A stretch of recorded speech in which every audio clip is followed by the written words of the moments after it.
உன்னதமான உருவமாக திகழ்ந்தவர்கள் சங்கைக்குரிய காயிதே மில்லத் அவர்கள். அதேபோல் கல்வி விழிப்புணர்வு ஊட்டியவர்கள், கல்வியினுடைய விழிப்புணர்வை ஊட்டியவர்கள். அவர்களால் இந்த சமூகம் பெற்ற கல்லூரிகள் ஏராளம். அவர் பெற்ற நேரத்திலே அவர்களுக்கு போலீஸ் துறை வேண்டுமா, என்னென்ன துறைகள் எல்லாம் வேண்டும் என்று கேட்கப்பட்ட பொழுது அந்த சிராஜுல் மில்லத் மரியாதைக்குரிய அப்துல் சமத் சாஹிப் இருக்கிறார்களே, நான் சட்டமன்றத்தில் அவர்கள் உரையாற்றக்கூடிய அந்த நிலையிலே அந்த மாடத்தில் அமர்ந்து நான் பார்த்திருக்கிறேன்.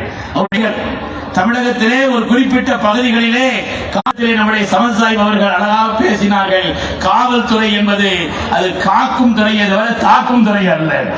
அந்த கூட்டத்தில் அவர்கள் சொன்ன ஒரு வார்த்தை. அதேபோல் பொதுவா ஆளுங்கட்சி ஊரா நிதிநிலை அறிக்கை பாராட்டி பேசுவாங்க, எதிர்கட்சி ஊரா அதை குறை சொல்லி பேசுவாங்க. ஆனால் நம்முடைய அப்துல் சமத் சாஹிப் அவர்கள் இங்கே எல்லாம் இருக்கிறது என்று பாராட்டவும் மாட்டேன், எதுவும் இல்லை என்று குறை சொல்லவும் மாட்டேன் என்று சொல்லி அவர்கள் தொடங்கி முதலாவது அந்த நிதிநிலை அறிக்கையை தாக்கல் செய்த நாவலர் நெடுஞ்செழியனிடத்தில் சொன்னார்கள், நீங்கள் ஆங்கிலத்திலிருந்து தமிழில் மொழிபெயர்த்த அந்த மொழிபெயர்ப்பிலே 3 தவறுகள் இருக்கிறது என்று சுட்டிக்காட்டினார். நாவலர் நெடுஞ்செழியன் சாதாரணமான ஆளா? அவர் தமிழில் அவ்வளவு ஆக்கிரமிக்கவர். ஆனாலும் கூட அந்த நேரத்தில் அவர்கள் சுட்டிக்காட்டியதை நாம் பார்க்கிறோம். அருமையான பெருமக்களே, காலம் பல்வேறு விதமான சவால்களையும் நெருக்கடிகளையும் உருவாக்கி இருக்கக்கூடிய இந்த காலகட்டம், பல்வேறு விதமான நெருக்கடிகள், பல்வேறு விதமான சவால்கள் இருக்கக்கூடிய ஒரு காலகட்டம். ஆனால் அதைவிட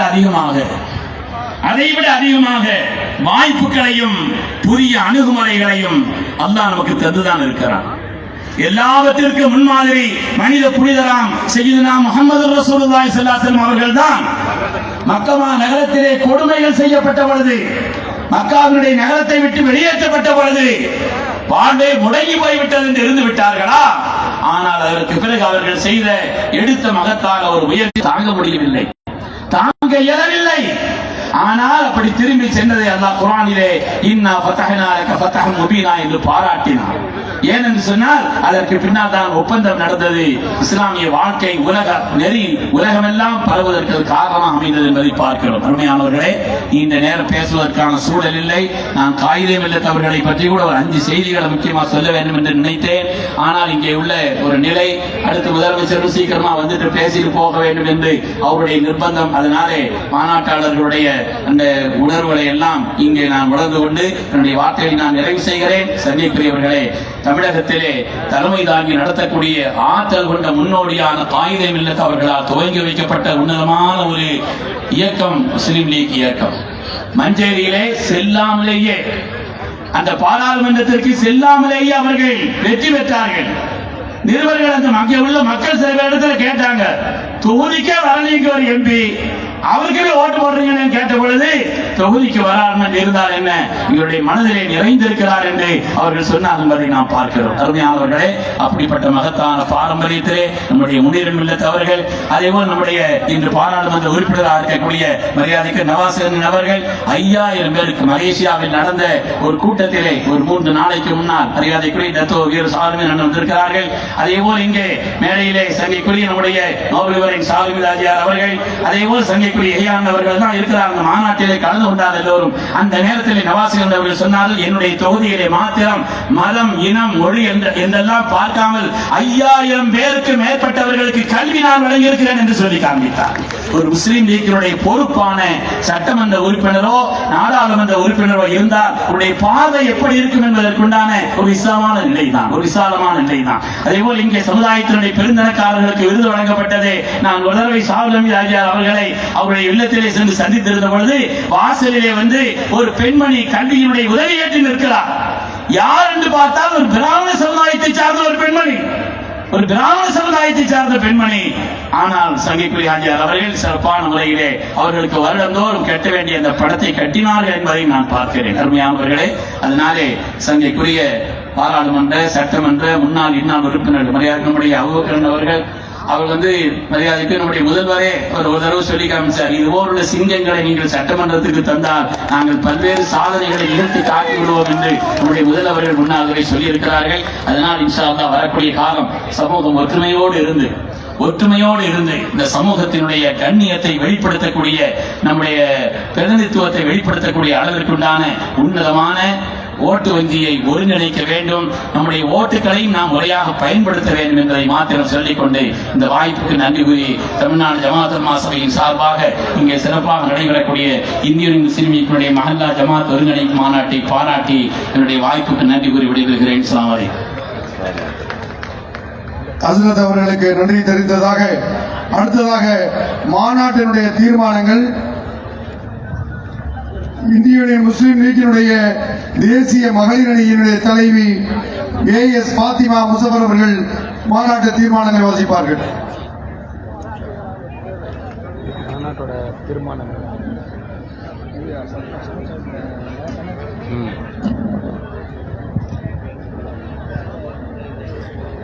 அளவற்ற அருளாளனும் நிகரற்ற அன்புடையவனுமாகிய எல்லாம் வல்ல அல்லாஹ்வின் திருநாமத்தால் ஜனவரி 28, 2026 கும்பகோணத்தில் இந்திய யூனியன் முஸ்லிம் லீக் நடத்தும் மாபெரும் மஹல்லா ஜமாத் ஒருங்கிணைப்பு மாநில மாநாட்டின் தீர்மானம் தகைசால் தமிழர் நம்முடைய தேசிய தலைவர் முனிருல் மில்லத் பேராசிரியர் காதர் மொஹிதீன் சாஹிப் அவருடைய முன்னிலையில் பொலிட்டிக்கல் அட்வைசரி கமிட்டியினுடைய தலைவர் சங்கைக்குரிய சையதுனா சாதிக் அலி ஷிஹாப் தங்களுடைய தலைமையில் தீர்மானங்கள் முன்மொழியப்படுகின்றன. முஸ்லிம்களுக்கான தனி இடஒதுக்கீட்டை உயர்த்தி தரவும், இடஒதுக்கீட்டின் பலன் அனைத்து துறைகளிலும் கிடைக்க செய்யவும் வேண்டுதல். தமிழ்நாட்டில் வாழும் முஸ்லிம்களுக்கு கல்வி வேலை வாய்ப்பில் 3.5 விழுக்காடு தனி இடஒதுக்கீடு வழங்கி முத்தமிழ் அறிஞர் டாக்டர் கலைஞர் அவர்கள் 2007 செப்டம்பர் 13 அன்று அரசாணை பிறப்பித்தார். அதற்கு முஸ்லிம் சமுதாயம் என்றென்றும் நன்றி கூற கடமைப்பட்டுள்ளது. இந்த இடஒதுக்கீடு சுழற்சி முறையில் செய்யப்படுவதால் இதன் பலன் கிடைப்பதற்கு காலதாமதமாகின்றது. அத்துடன் அனைத்து துறைகளிலும் இந்த இடஒதுக்கீடு முறை பின்பற்றப்படவில்லை என்று கூறப்பட்ட அடுத்து 2010 டிசம்பர் 11 அன்று தாம்பரத்தில் நடைபெற்ற இந்திய யூனியன் முஸ்லிம் லீகினுடைய மாநில மாநாட்டில் தீர்மானம் நிறைவேற்றி மாண்புமிகு முதல்வர் அவர்களின் கவனத்திற்கு கொண்டு சென்றோம். தனி இடஒதுக்கீட்டின் பலன் முஸ்லிம்களை முழுமையாக சென்று அடைகிறதா என்பதை கண்டறியவும் அதை செயல்படுத்தவும் உயர்மட்ட குழு அமைக்கப்படும் என அம்மாநாட்டில் முதல்வர் டாக்டர் கலைஞர் அவர்கள் அறிவித்து குழு அமைத்தார். ஆனால் ஆட்சி மாற்றத்தால் அக்குழு செயல்படவில்லை. எனவே திராவிட முன்னேற்ற கழகத்தின் அரசு அறிவித்த முஸ்லிம்களுக்கான தனி இடஒதுக்கீடு அனைத்து துறைகளிலும் கிடைக்க செய்யவும், வேலை வாய்ப்பில் மிகவும் பின்தங்கியுள்ள முஸ்லிம்களை கைதூக்கிவிட இந்த இடஒதுக்கீட்டின் அளவை 3.5 விழுக்காட்டில் இருந்து 5 விழுக்காடாக உயர்த்தி தரவும் தமிழ்நாடு அரசின் மாண்புமிகு முதல்வர் அவர்களை இம்மாநாடு கேட்டுக்கொள்கிறது. நாரே தக்பீர். அடுத்த தீர்மானம், சிறுபான்மையினர் நடத்தும் கல்வி நிலையங்களில் காலி பணியிடங்களை நிரப்பித் தர வேண்டும். தமிழ்நாட்டில் 500க்கும் மேற்பட்ட அதிகமான அளவில் சிறுபான்மை முஸ்லிம் சமுதாயத்தினர் நடத்தும் தொடக்க, நடுநிலை, உயர்நிலை, மேல்நிலை பள்ளிக்கூடங்களில் 18க்கும் மேற்பட்ட கலை கல்லூரிகளும் நடத்தப்பட்டு வருகின்றன.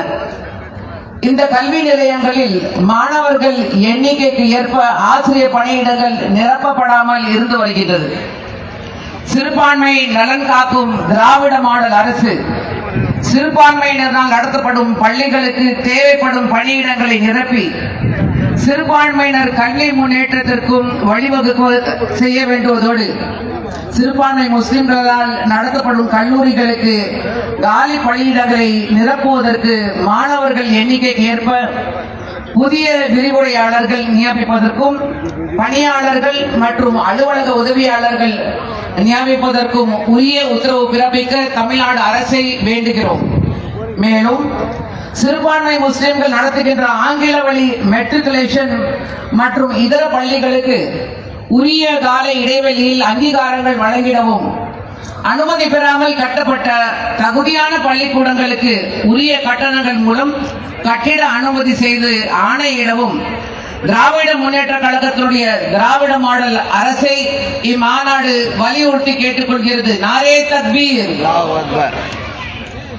அடுத்த தீர்மானம், மாநகராட்சி நகராட்சி பகுதிகளில் அடக்க ஸ்தலங்களான கபிரஸ்தான்களுக்கு இடம் ஒதுக்கி தர வேண்டுகிறோம். தமிழ்நாட்டில் மாநகராட்சி, நகராட்சிகள் புதிதாக அமைக்கப்படும், விரிவாக்கம் செய்யப்படும், வருகின்ற தொழில் வாழ்வியல் வசதிகளை கருத்தில் கொண்டு கிராமப்புறங்களில் இருந்து நகர பகுதிகளிலே மக்கள் குடியேறி வருகின்றார்கள். அப்படி பகுதிகளில் குடிவருகின்ற முஸ்லிம்கள் மரணித்தால் அவர்களை நல்லடக்கம் செய்யப்படுவதற்கு மாநகராட்சி, நகராட்சி பகுதிகளில் கபிரஸ்தான்கள், அடக்க ஸ்தலங்கள் இல்லாமல் பெரும் சிரமம் ஏற்படுகின்றது. எனவே சென்னை பெருநகர மாநகராட்சி, புறநகர்கள் மற்றும் மாநகராட்சிகள், நகராட்சிகளில் முஸ்லிம்களுக்கான கபிரஸ்தான்கள், அடக்கஸ்தான்கள் அமைக்க திராவிட மாடல், திராவிட முன்னேற்ற கழகத்தினால தலைமையில் இருக்கக்கூடிய இந்த அரசு இடம் ஒதுக்கி தருமாறு இம்மாநாடு கேட்டுக்கொள்கிறது. நாரே தக்பீர்.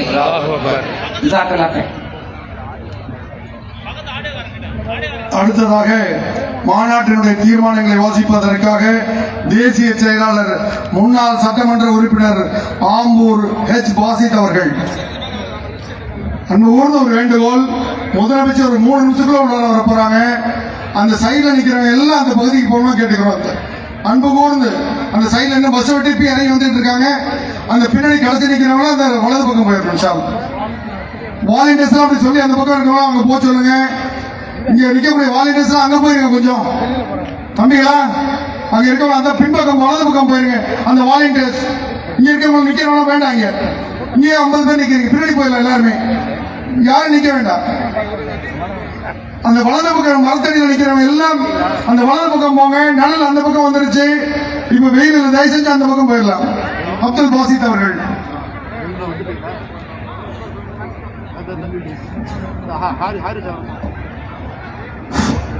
அஸ்ஸலாமு அலைக்கும்.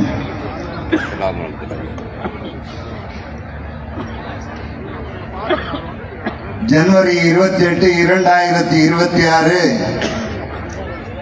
கும்பகோணத்தில் இந்தியன் யூனியன் முஸ்லிம் லீக் நடாத்தி கொண்டிருக்கும் மொஹல்லா ஜமாத் ஒருங்கிணைப்பு மாநில மாநாட்டின் தீர்மானம். உருது மொழி ஆசிரியர் நியமனம், பயிற்சி பள்ளி வேண்டல். தமிழ்நாட்டின் கல்லூரிகளில் நீண்ட காலமாக உருது ஆசிரியர்கள் நியமனம் செய்யப்படாமல் உருது பேசும் மாணவர்கள் சிரமப்பட்டு வருகின்றனர். எனவே கல்லூரிகளில் உருது ஆசிரியர்களை விரைவாக நியமிக்கவும், உருது மொழி ஆசிரியர்களுக்கான பயிற்சி கல்லூரி ஒன்றினை துவக்கவும் வேண்டுகிறோம். முத்தமிழறிஞர் கலைஞர் அவர்கள் முதல்வராக இருந்த போதுதான் 2000 தமிழ்நாடு மாநில உருது அகாடமி ஏற்படுத்தி தந்தார்கள். கடந்த 10 வருடங்களாக அதற்கு நிதி ஒதுக்கப்படவில்லை. பணியாளர் மற்றும் மெம்பர் செக்ரட்டரி நியமிக்கப்படாததையும் மாண்புமிகு தமிழ்நாடு முதலமைச்சர் அவர்களின் மேலான கவனத்திற்கு அறிய தருகிறோம். செம்மொழி இலக்கிய விருது ரூபாய் 5 லட்சம்